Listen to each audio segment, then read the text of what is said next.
Adamın şu yaxşıdan baxşı olardı.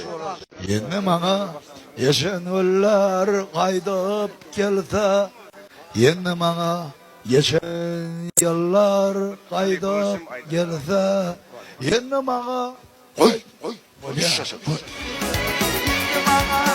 geçen geceler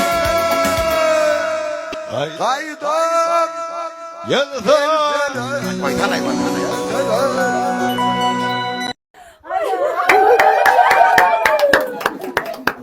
Rubrika doğruluğunu devam ediyor. Küçücük kıyıcaksın doğruluğunu.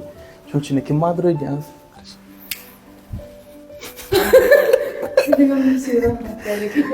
Dige toydan falan kıyıcaksın. Goğun tapmak için bu geldi. Yaranma.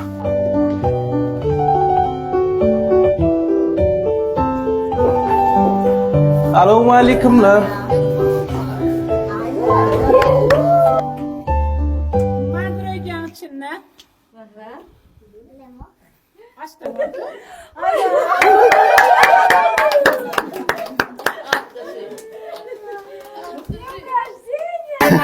Gel aylar. O ne değil, derim neydi? Neyim için? Sever Muhammed aylar. Doğru mu? Nerede yaşadın? Ay молодец. Nerede yaşadın? Ne var bunda? Sen var mı?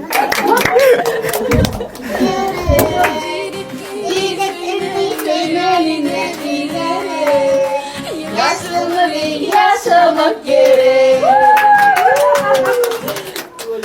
Bacım toydan sonra çağırıcın goğun tapmak için yürüyte gelip böyle kutladı. Ne mi diyeyim? Уважение, respekt.